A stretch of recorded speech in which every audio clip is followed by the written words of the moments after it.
नमस्कार, जनपक्ष में आपका स्वागत है। मैं हूं प्रियदर्शन। दोस्तों, आज शुरुआत एक शेर से। जाहिदे तंग नजर ने मुझे काफिर जाना और काफिर ये समझता है कि मुसलमान हूं मैं। ये शेर किसी नामालूम शायर का है, लेकिन इसे याद करने की नौबत क्यों आई? क्योंकि पश्चिम बंगाल की उर्दू एकेडमी ने 4 दिनों का एक कार्यक्रम रद्द कर दिया है। ये कार्यक्रम बॉलीवुड सिनेमा में उर्दू के योगदान को लेकर होना था। इसमें बहुत सारे मेहमान आ रहे थे, बहुत सारे कार्यक्रम शामिल थे, मुजफ्फर अली जैसे लोग पहुंच चुके थे। लेकिन ठीक एक दिन पहले इस आयोजन को बिना कोई कारण बताए अपरिहार्य वजहों से रद्द कर दिया गया। जो अपरिहार्य वजहें हैं धीरे धीरे सामने आईं। पता चला कि जमीयत उलेमाए हिंद ने इस कार्यक्रम में जावेद अख्तर को बुलाए जाने का विरोध किया है। दरअसल जावेद अख्तर इस आयोजन में मुख्य अतिथि के तौर पर बुलाए गए थे। जमीयत ने कहा, जमीयत के नेताओं ने बहुत साफ कहा कि जावेद अख्तर तो जो बातें कहते हैं और लगातार कहते हैं वो खुदा की शान के खिलाफ हैं। जावेद अख्तर जो हैं वो जो कहते हैं वो कुफ्र है, वो काफिर हैं। उनको ऐसे आयोजन में नहीं बुलाया जाना चाहिए। अफसोस की बात कि जमीयत के सुरुख के आगे घुटने टेकते हुए पश्चिम बंगाल की उर्दू एकेडमी ने, जिसकी अध्यक्ष ममता बनर्जी है, मुख्यमंत्री खुद, उसने इस पूरे आयोजन को रद्द करने का फैसला कर लिया। जावेद अख्तर क्या हैं इस पर हम थोड़ी देर बाद लौटेंगे, लेकिन एक बात की ओर ध्यान और खींचना चाहूँगा।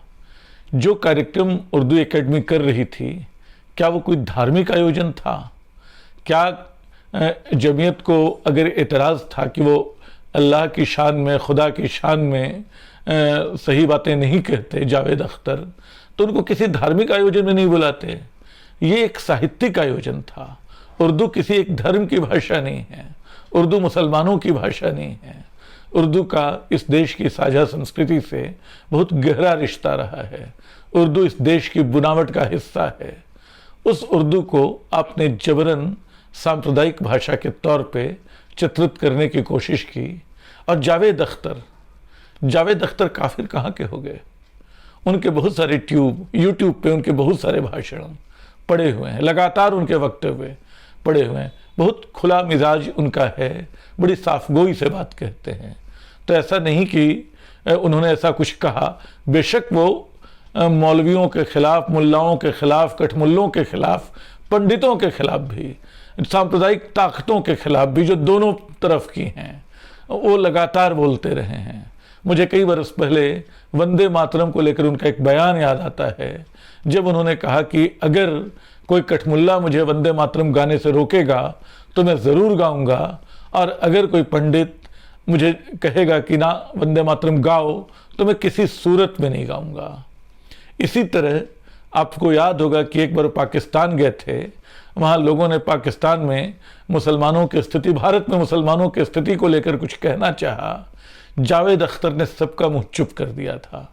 उन्होंने खुलेआम कहा कि सबके बीच कहा कि हिंदुस्तान किसी भी सूरत में हिंदुस्तान की जमहूरियत किसी भी सूरत में पाकिस्तान से बेहतर है, और वहाँ मुसलमानों की स्थिति पाकिस्तान के मुसलमानों से बेहतर है। वहाँ बोलने की आज़ादी पाकिस्तान के मुकाबले बेहतर है। तो जावेद अख्तर एक सेक्युलर किस्म के, सेक्युलर आस्थाओं वाले, हम लोग उनको जानते हैं कि वो फिल्मों में गीत लिखते रहे, संवाद लिखते रहे। उन फिल्मों का चरित्र भी आप ठीक से देखिए तो आप पाएंगे कि उसमें एक तरह का साझा गंगा जमनी संस्कृति का एहसास मिलता है, एक तहजीब मिलती है जो सबको जोड़ने वाली लगती है। लेकिन जावेद अख्तर को काफिर बताया जा रहा है। शुक्र है कि जावेद अख्तर के हक में, उनके पक्ष में कुछ आवाज़ें अब उठने लगी हैं। शबनम हाशमी ने जावेद अख्तर का समर्थन किया है और जमीयत की बड़ी सख्त आलोचना की है कि उन्होंने जावेद अख्तर को वहाँ आने से रोका। लेकिन ऐसी कट्टरता सिर्फ एक तरफ नहीं है, वो दोनों तरफ है। हिंदुस्तान के एक दूसरे सिरे पे, अगर पूरब में, हिंदुस्तान के पूरब में कलकत्ता में जावेद अख्तर को रोका गया, तो दक्षिण में बानू मुश्ताक को रोका जा रहा है। बानू मुश्ताक कन्नड़ की जानी मानी लेखिका हैं। पिछले दिनों उनको बुकर मिला और उन्होंने भारत का मान दुनिया भर में बढ़ाया। बानू मुश्ताक की कहानियों को पढ़िए तो आपको पता चलेगा कि वो मुस्लिम समाज की कुरीतियों पे लगातार लिखती रही हैं। वो मुस्लिम समाज के उन अंधेरी तंग गलियों के बारे में, उन कच्चे गरीब घरों के बारे में लिखती रही हैं जहाँ लगता है कि इंसाफ की लड़ाई बहुत लंबी है, बहुत गहरी है। वो लड़कियों के हक के बारे में लिखती रही हैं। उनकी कहानियाँ पढ़िए तो पता चलेगा कि लड़कियों को गर्भपात का हक क्यों नहीं होना चाहिए, लड़कियों को नसबंदी का हक क्यों नहीं होना चाहिए। ये हक दिलाने का संघर्ष उनकी कहानियाँ करती हैं। लड़कियों का प्रॉपर्टी में हिस्सा क्यों नहीं होना चाहिए, ये हिस्सा दिलाने की कोशिश उनकी कहानियाँ करती हैं।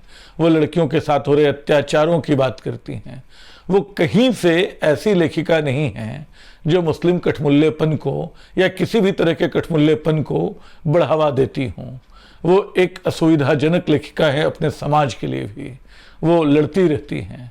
लेकिन उस लेखिका को जिसकी अब एक अंतर्राष्ट्रीय पहचान है, जिसकी अब एक भारतीय पहचान है, सिर्फ मुसलमान की तरह देखना उनके लेखन का नहीं, उनका ही नहीं, हिंदुस्तान का, हिंदुस्तान की अदबी समझ का अपमान करना है।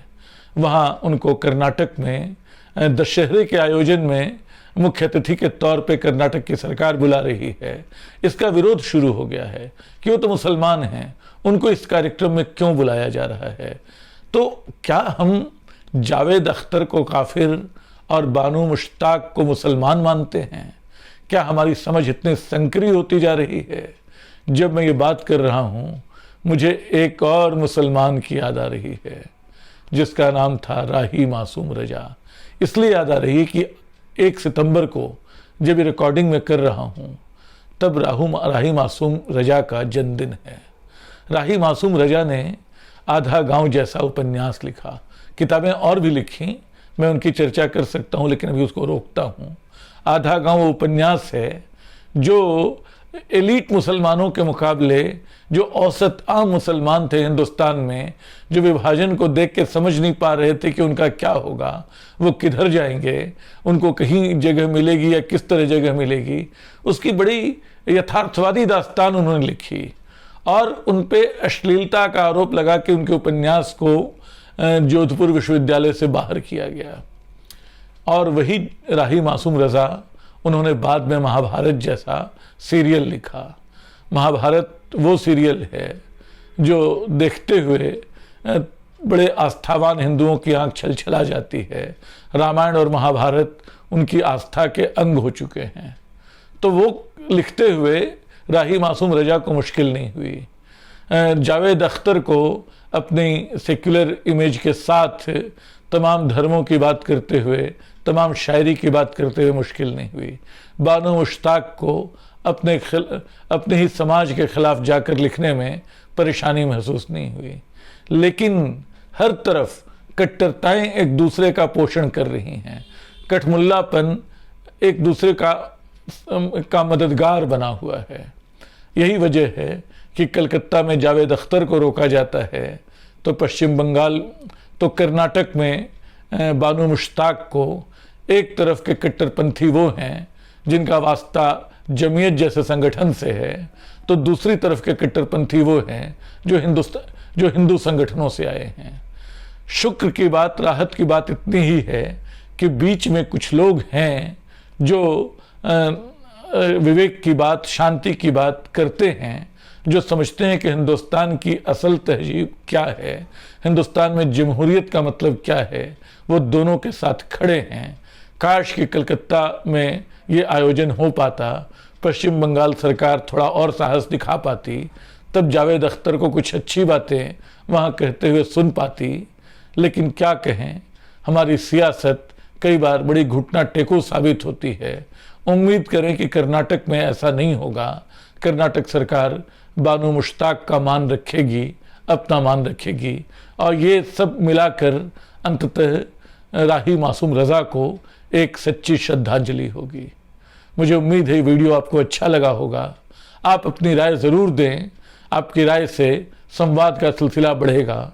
शुक्रिया।